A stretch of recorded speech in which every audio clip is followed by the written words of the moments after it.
and welcome back to my channel. Figure of speech 20 figure of speech जो है अब तक हम कर चुके हैं। नेक्स्ट जो कुछ बचे हुए फिगर ऑफ स्पीच हैं वो आज की वीडियो में हम कवर करेंगे। 21 मेटोनिमी।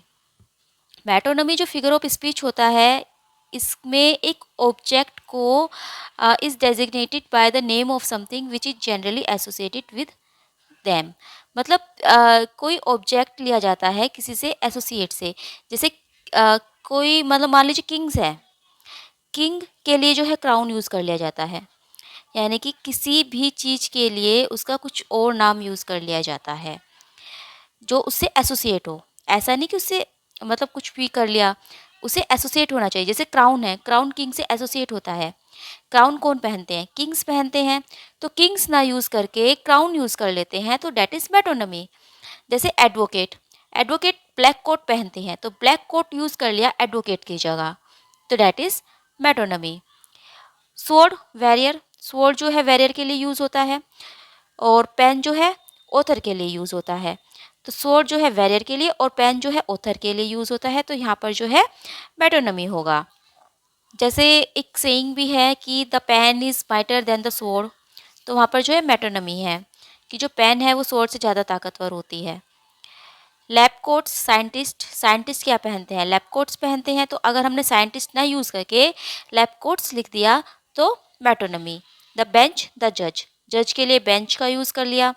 मेंबर्स ऑफ लोकसभा के लिए हाउस का यूज़ कर लिया, तो ये क्या हुआ? ये मेटोनमी हुआ। जैसे आई वॉज रीडिंग शेक्सपियर, कि मैं शेक्सपियर पढ़ रहा था। अब शेक्सपियर को तो कोई नहीं पढ़ सकता, शेक्सपियर के वर्क ही तो हम पढ़ते हैं, तो यहाँ पर जो है मेटोनमी है। A full purse never lack friends, कि जिसका पर्स फुल हो उसको मित्रों की कमी नहीं होती। ए फुल पर्स, तो फुल पर्स किसका है? किसी इंसान का, यानी कि धनी व्यक्ति जो जिसके पास पैसा हो उसको कभी भी जो है फ्रेंड्स की कमी नहीं होगी। तो ए फुल पर्स जो है एक रिच मैन के लिए आया है। Pen is mightier than sword, तो पेन जो है किसके लिए आया है? ऑथर के लिए, और स्वॉर्ड जो है वैरियर के लिए आया है। तो जब हम किसी मतलब जो रियल है उसको यूज़ ना करके उससे एसोसिएट होने वाले कोई और वर्ड हम यूज़ कर लेते हैं, तो वहाँ पर जो है मेटोनिमी होता है। नेक्स्ट है ओनोमेटोपोया। जो ओनोमेटोपोया है इसमें क्या है? एक लिटरेरी डिवाइस है जिसमें साउंड सजेस्ट इट्स मीनिंग, यानी कि हमें कोई साउंड सुनाई देगी, कोई साउंड जो है उसमें यूज़ जरूर की गई होगी। जैसे I babble on the pebbles, कि मैं बड़बड़ा रहा था। बेबल्स मतलब बड़बड़ाना, ऑन द पेबल्स पत्थरों पर बैठकर। बीज, हम, बीज क्या करती है? बीज जो है हम करती है, यानी कि हम की आवाज़ निकालती हैं वो। The murmurs Hunt of flies on summer eaves, और यहाँ पर जो है murmur hunts of flies, flies क्या करती है? मर्मरस करती है। तो जो मर्मरस हॉन्ट है, जो the murmurous haunt of flies on summer eves, तो ये क्या है? यहाँ पर जो है साउंडिंग आ रही है फ्लाइज की, मर्मरस। तो जहाँ पर हमें साउंड सुनाई दे किसी भी चीज़ की, तो वहाँ पर जो है ओनोमेटोपोइया है। ऑक्सीमोरन, ऑक्सीमोरन एक ऐसा फिगर ऑफ स्पीच है जिसमें दो opposite qualities are added to the same thing, यानी कि दो अपोजिट जो वर्ड्स हैं वो आपको एक जगह देखने को मिलेंगे। जैसे and having nothing he hath all, कि कुछ ना होते हुए भी उसके पास सब कुछ है। नथिंग और ऑल अपोजिट है एक दूसरे के। ही इज़ रेगुलरली इरेगुलर, वो जो है रेगुलरली इरेगुलर है, यानी कि वो इरेगुलर रहता है रेगुलरली। तो यहाँ पे क्या है? अपोजिट है दोनों एक दूसरे के। लव इज़ ए स्वीट सोरो, लव जो है एक मीठा दुख है। तो स्वीट और सोरो दोनों जो है अपोजिट हुए। तो जो दो अपोजिट वर्ड एक जगह आ जाए तो वहाँ पर ऑक्सीमोरन है। Now paradox. Paradox figure of speech completely contradicts itself in the same sentence.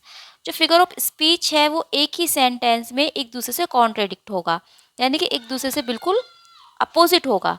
Oxymoron और पैराडॉक्स दोनों में ही अपोजिट यूज़ किए जाते हैं, लेकिन दोनों में डिफरेंस है। क्या डिफरेंस है वो हम आगे देखेंगे। पहले हम पैराडॉक्स को समझते हैं कि पैराडॉक्स क्या है। पैराडॉक्स में एक सेंटेंस होगा जिसका जो मीनिंग होगा वो बिल्कुल एक दूसरे के कॉन्ट्राडिक्ट होगा, लेकिन अगर हम कॉमन सेंस की बात करें तो वो ट्रू होगा। यानी कि अगर हम उसे अच्छे से पढ़ें, उसे समझें, तो हमें पता चलेगा कि वो भले ही कॉन्ट्राडिक्ट हैं, एक दूसरे के अपोजिट है, लेकिन वो सच है। For example war is peace, कि जो वॉर है वो पीस है, लेकिन जब वॉर है तो वो पीस कैसे हो सकता है? लेकिन अगर हम ध्यान से पढ़ें, ध्यान से सोचें, तो यानी कि मान लीजिए 2 कंट्री हैं जिनमें अ, आपस में मतलब एक तरह से क्लैश हो रहा है, तो वो एक-दूसरे पर वो उनके बीच में वॉर हो जाता है, तो तभी तो शांति होगी। जब वॉर होगी, वॉर के बाद ही तो शांति होगी, वरना तो उनका आपस में चलता ही रहेगा। इग्नोरेंस इज़ स्ट्रेंथ, इग्नोरेंस में ही, अज्ञानता में ही जो है स्ट्रेंथ होती है। फ्रीडम इज़ स्लेवरी, फ्रीडम ही जो है स्लेवरी है। यानी कि एक ऐसा सेंटेंस होता है जो हमें कॉन्ट्राडिक्टरी लगता है और अपोज़ लगता है कॉमन सेंस के, लेकिन वास्तव में जो है अगर हम उसको ध्यान से देखें तो ये सच होगा। और ये जो है हमारा ध्यान भी एकदम आकर्षित करेगा कि अरे ऐसा कैसे हो सकता है? लेकिन ऑक्सीमोरन में ऐसा कुछ नहीं है, ऑक्सीमोरन सिर्फ ड्रामेटिक है। उसको ड्रामेटिक बनाने के लिए जो है अपोज़िट वर्ड्स का यूज़ किया जाता है। देखिए जैसे डिफ़रेंस क्या है पैराडॉक्स और ऑक्सीमोरन में? पैराडॉक्स में क्या है, एक सेंटेंस हो सकता है, इवन एक ग्रुप ऑफ सेंटेंस, एक ग्रुप भी हो सकता है सेंटेंसेस का। जबकि ऑक्सीमोरन में आपको एक ही सेंटेंस में जो है 2 अपोजिट या कॉन्ट्राडिक्टरी वर्ड्स मिलेंगे। पैराडॉक्स में जो है आपको 2 सेंटेंस भी मिल सकते हैं जो एक दूसरे के अपोजिट है, लेकिन जो ऑक्सीमोरन है उसमें सिर्फ 2 वर्ड होंगे जो एक दूसरे के अपोजिट होंगे। अपोजिट वर्ड जो है वो लिखे जाएंगे और वो भी जो है आपको पास-पास में ही मिलेंगे। जैसे स्वीट पॉइज़न या स्वीट सोरो या इर्रेगुलरली रेगुलर, मतलब इस तरह के जो वर्ड्स होंगे जो आपको बिल्कुल आसपास ही देखने को मिलेंगे। ऑक्सीमोरन में जो वर्ड्स होते हैं are either in the combination of adjective noun, या तो एडजेक्टिव नाउन होगा या फिर एडवर्ब और एडजेक्टिव होगा। जैसे स्वीट सोरो, अब सोरो क्या है, सोरो यहाँ पर नाउन है और स्वीट जो है एडजेक्टिव हुआ।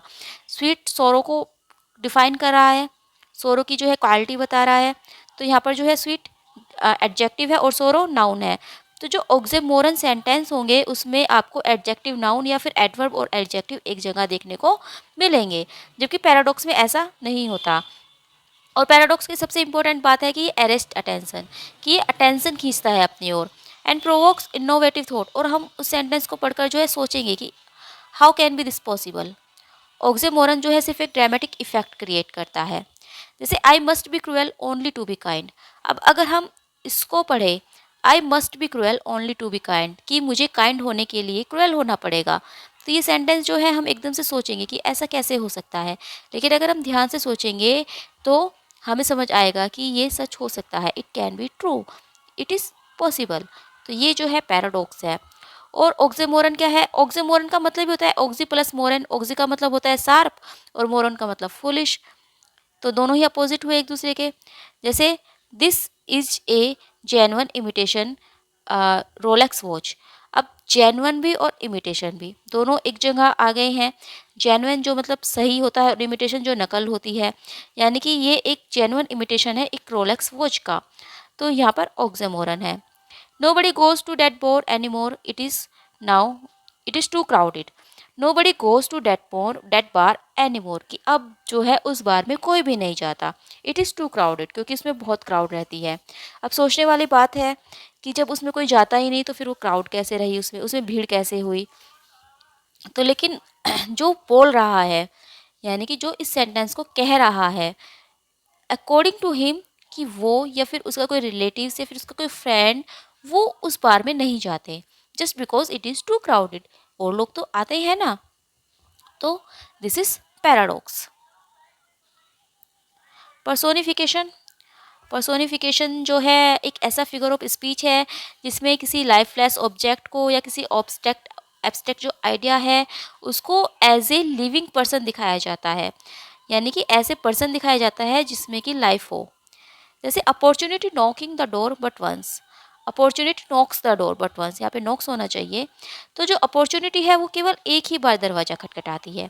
अब अपॉर्चुनिटी तो लाइफलेस ऑब्जेक्ट है, अपॉर्चुनिटी थोड़ी ना दरवाज़ा खटखटा सकती है, दरवाज़ा तो एक इंसान खटखटा सकता है। तो अपॉर्चुनिटी को यहाँ पे एज ए पर्सन लिया गया है। An anxiety is sitting on her face, उसके जो चेहरे पर है एनएग्जाइटी बैठी हुई थी। तो क्या एनएग्जाइटी बैठ सकती है? एनएग्जाइटी नहीं बैठ सकती। एनएग्जाइटी को एज ए पर्सन यहाँ पर लिया है, तो डेट इज पर्सोनिफिकेशन। लाइफ सोरो सिट एंड वीफ, लाइफ के जो दुख थे वो बैठे और रोए। तो सोरोज तो खुद जो है एक तरह से लाइफलेस है, तो वो कैसे रो सकता है। द सन स्माइल डाउन, जो सूरज है उसने स्माइल की।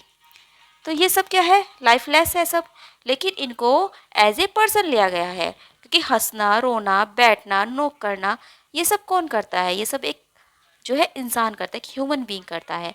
तो इनको जो है एज ए ऐसे दिखाया गया है, मान लीजिए इनमें लाइफ हो और ये जो है ह्यूमन वाले काम कर रहे हो, तो यहाँ पर पर्सोनिफिकेशन है।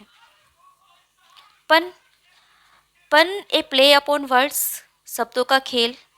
The art of using one word having two or more different meanings, यानी कि एक ऐसा आर्ट जिसमें एक वर्ड यूज़ किया जाता है जिसके दो या दो से ज़्यादा मीनिंग हो सकते हैं। Each of them befits the situation, और उनमें से प्रत्येक जो है उस सिचुएशन में फिट भी होगा। And creates poetic beauty in the expression, और एक्सप्रेशन में जो है पोएटिक ब्यूटी ला देगा। यानी कि ऐसा नहीं है कि एक वर्ड हमने यूज़ किया और उसके जो है दो अलग अलग मीनिंग है, एक मीनिंग फिट होता है दूसरा नहीं होता, दोनों ही मीनिंग फिट होंगे उस सेंटेंस में। जैसे एक एग्जाम्पल देखिए, एक ड्रामा है Romeo and Juliet, William Shakespeare की जो है, ये एक ट्रेजिडी है, लव ट्रेजिडी। तो इसमें जो है एक मर्क्यूटो एक कैरेक्टर है, तो मर्क्यूटो को जब स्टैप किया जाता है तो उसे पता होता है कि अब वो मरने वाला है, और वो कहता है आस्क फॉर मी टुमारो, कि मेरे बारे में जो है कल पूछना, and you shall find me grave man, और तुम जो है मुझे एक ग्रेव मैन के रूप में पाओगे, कि अगर तुम कल को मेरे बारे में पूछने लगे, कल को तुम मेरे बारे में पता करने लगे, तो तुम्हें पता चलेगा कि मैं तो एक ग्रेव मैन हूँ। तो अब जो ग्रेव है, ग्रेव का मतलब होता है सीरियस, और ग्रेव का मतलब होता है डेड। दोनों ही वर्ड यहाँ पर यूज़, दोनों ही जो है यहाँ पर मीनिंग यूज़ हो सकते हैं, कि तुम्हें जो मैं एक गंभीर आदमी लगूंगा, और या फिर तुम्हें मैं एक कब्र में पड़ा हुआ आदमी लगूंगा, यानी कि एक डेड आदमी लगूंगा। तो दोनों ही वर्ड जो है, दोनों ही जो मीनिंग यहाँ पर बिफिट होते हैं। इज़ लाइफ वर्थ लिविंग, क्या जो लाइफ है वो वर्थ लिविंग है? It depends upon the liver, ये तो लीवर पर डिपेंड करता है। अब यहाँ पे जो लीवर है, इसके दो मीनिंग है। एक तो लीवर जो हमारे बॉडी में होता है, एक हमारे जो बॉडी का पार्ट होता है। तो अगर हमारा लीवर सही होगा तभी तो हम अच्छे से जी पाएंगे, हमारा जीवन तभी तो अच्छा होगा। और अगर हम इसको दूसरे ले, लीवर यानी कि जीने वाला, यानी कि तो जीने वाले पर डिपेंड करता है कि उसकी लाइफ कैसी है। तो दोनों ही जो है मीनिंग फिट हो रहे हैं, तो यहाँ पर पन है। नेक्स्ट है simile, a figure of speech in which an explicit comparison is made between two essential unlike things. Simile contains words of comparison like as और so, यानी कि एक ऐसा फिगर ऑफ स्पीच है जिसमें दो वर्ड्स जो कि अनलाइक है, अनलाइक थिंग्स है, उनको जो है कंपैरिजन उनका किया जाता है। और मेटाफर में भी ऐसा ही था, मेटाफर में भी जो है दो अनलाइक थिंग्स का कंपैरिजन किया जाता था। लेकिन दोनों में डिफरेंस क्या है कि सिमली में जो है आपको कंपैरिजन वर्ड्स देखने को मिलेंगे, जैसे लाइक, एज या फिर सो एज। तो इस तरह के वर्ड्स जो है आपको सिमली में देखने को मिलेंगे, जबकि मेटाफर में ऐसा नहीं होता। जैसे the Saul was like a star, कि जो तुम्हारी सोल है वो एक स्टार की तरह है। तो यहाँ पर क्या है, सिमली है, क्योंकि यहाँ पर लाइक आया है। और अगर यहाँ पर होता the soul was a star, तो यहाँ पर मेटाफर होता। My love is like a red red rose, कि मेरा जो लव है वो एक रेड रेड रोज़ की तरह है, यहाँ पर भी लाइक आया है, तो ये सिमली हुआ। और अगर हम इसे सिमली को हटा दें, सॉरी लाइक को हम हटा दें, my love is red rose, तो यहाँ पर मेटाफर हुआ। सेनिक डॉग, सिनिक डॉग की जो है एक फिगर ऑफ स्पीच ऐसा है जिसमें या तो किसी पार्ट को यूज़ करेंगे जो कि पूरे होल को डेजिग्नेट करेगा, या फिर होल को यूज़ करेंगे जो कि किसी पार्ट को डेजिग्नेट करेगा। जैसे फॉर एग्जांपल हम अल्फ़ाबेट के लिए ABC यूज़ कर लेते हैं। हम जैसे बच्चों से कहते हैं कि ABC सुनाइए, क्या आपको ABC आती है? या फिर किसी मतलब बड़े कहते हैं कि आपको इस चीज़ की ABC भी पता है? अगर मतलब कोई काम है और तो हम पूछे do you know ABC of this work? तो ABC जो है पूरे अल्फ़ाबेट के लिए यूज़ हुआ है, यानी कि एक पार्ट यूज़ हुआ है पूरे होल के लिए। और मतलब एक एक और एग्जांपल, जैसे 9/11, हम 9/11 यूज़ करते हैं डेमोस्ट्रेट करने के लिए उस ट्रेजिडी को जो कि यूनाइटेड स्टेट्स में हुई थी 11 सितंबर 2001 को। 11 सितंबर 2001 को जो ट्रेजिडी हुई थी उसको डिफाइन करने के लिए हम क्या कह देते हैं 9/11, जो 9/11 हुआ था। तो 9/11 क्या है, पार्ट है पूरे होल का। तो इस तरह से सिनिक डॉग जो है या तो होल देंगे पार्ट के लिए या फिर पार्ट देंगे होल के लिए। और ये जो फिगर ऑफ स्पीच थी ये एक अमेरिकन पोइट रहे हैं रॉबर्ट फ्रॉस्ट, उनकी फेवरेट फिगर ऑफ स्पीच थी। एक दो एग्जांपल और देख लीजिए, जैसे give us the day our daily bread, कि हमें जो है हमारी डेली ब्रेड दे दीजिए। अब डेली ब्रेड का मतलब क्या हुआ? ब्रेड का मतलब हुआ हमारा खाना, हमारा फूड, हमारी रोटी। He has many mouths to feed, कि उसके पास जो है बहुत सारे माउथ्स है जिसको उसे फीड कराना है। अब माउथ्स का मतलब क्या हुआ? यहाँ पर जो है माउथ्स इंसान के लिए आए हैं, माउथ इंसान का एक पार्ट होता है, तो माउथ जो है इंसान के लिए आए हैं। All the best brains in India can not solve the problem, जितने भी महान ब्रेन्स हैं इंडिया में वो इस प्रॉब्लम को सॉल्व नहीं कर सकते। अब जो बेस्ट ब्रेन किसके लिए आए हैं? बेस्ट ब्रेन्स आए हैं या तो आप साइंटिस्ट के लिए, मान लीजिए कोई प्रॉब्लम है जिसको साइंटिस्ट को सॉल्व करना है, या मतलब जितने भी बुद्धिमान लोग इस देश में हैं तो बुद्धिमान लोगों के लिए आए हैं। तो ब्रेन तो इंसान के अंदर ही होता है ना, तो उसका ही एक पार्ट है ब्रेन, इंसान का एक पार्ट है जो कि उस पूरे इंसान को जो है डेजिग्नेट करता है। तो इंडिया के जो है सारे ब्रेन्स भी अगर मिल जाए तो इस प्रॉब्लम को सोल्व नहीं कर सकते। तो मतलब इंडिया के सारे जो इंटेलिजेंट लोग हैं वो भी मिल जाए तो इस प्रॉब्लम को सोल्व नहीं कर सकते। नेक्स्ट है हमारा ट्रांसफर्ड एपिटेट। ट्रांसफर्ड एपिटेट क्या होता है? एक ऐसी स्पीच होती है जिसमें एडजेक्टिव जो है is not used with the word it qualifies but is transferred and associated with another word which it can wrongly never qualify। इसको जो है सिंपल तरीके से सीखिए। देखिए, जो एडजेक्टिव है हम नाउन से पहले यूज़ करते हैं। मान लीजिए हमें बताना है कि कोई इंसान जो है ब्यूटीफुल है, तो हम क्या करेंगे? ब्यूटीफुल गर्ल, कि वो सुंदर लड़की है। तो एडजेक्टिव हमने गर्ल से पहले यूज़ किया क्योंकि वो गर्ल को डिफाइन कर रहा है ना। लेकिन इस फिगर ऑफ स्पीच में हम एडजेक्टिव उस वर्ड से पहले नहीं रखते जिसको वो डिफाइन कर रहा है, बल्कि उससे आगे रख देते हैं। अब एग्जाम्पल देखिए, ये देखिए, let us speak our free hearts each to each, कि हमारे जो फ्री हार्ट्स हैं उनको एक दूसरे से बातें करने दीजिए। अब जो फ्री है ये हार्ट्स के साथ यूज़ हुआ है, जबकि हार्ट्स तो फ्री नहीं होते। फ्री कौन है? इंसान है ना। तो फ्री जो है हमारे साथ यूज़ होना चाहिए था, कि हमने जो है एक दूसरे से फ्री होकर बात करनी चाहिए, लेकिन ये जो है फ्री हार्ट के साथ आ गया। तो एडजेक्टिव जो है किसी और वर्ड के साथ आ गया। और अच्छे से जो है इसमें समझ आएगा, the ploughman homewards plods his weary way, कि जो प्लो मैन थे, जो किसान थे, वो होम की तरफ चल पड़े हिज वेरी वे। अब ये देखिए, जो वेरी है ये एडजेक्टिव है, तो वेरी कौन है? क्या रास्ता वेरी होता है? रास्ता तो थका हुआ नहीं होता। वेरी कौन है? वेरी तो प्लो मैन है ना। तो क्या होना चाहिए था कि द वेरी प्लो मैन, कि जो थके हुए किसान थे, होमवर्ड्स प्लोड हिज वे, कि वो अपने रास्ते पर चल दिए। तो लेकिन वेरी जो प्लो मैन के साथ यूज़ न होकर जो है वे से पहले यूज़ हुआ है। तो ये क्या है? ये ट्रांसफर्ड एपिटेट है। तो इसमें जो है ट्रांसफ़र हो गया, यानी कि जो हमारा एडजेक्टिव है वो ट्रांसफ़र हो गया। ही पास्ट ए स्लीपलेस नाइट, अब वो जो है वो एक स्लीपलेस नाइट पास करता है। अब नाइट थोड़ी ना स्लीपलेस होती है, स्लीपलेस तो इंसान होता है ना। तो स्लीपलेस ही के लिए आना चाहिए था, लेकिन ये नाइट के साथ यूज़ हुआ है। तो ये क्या हुआ? ये ट्रांसफर्ड एपिटेट हुआ। तो ये थे फिगर ऑफ स्पीच इम्पोर्टेंट जो है 29 फिगर ऑफ स्पीच अब तक हम पढ़ चुके हैं। नेक्स्ट वीडियो में जो है फिगर ऑफ स्पीच के जो मोस्ट इम्पोर्टेंट क्वेश्चंस हैं वो मैं लेकर आऊँगी।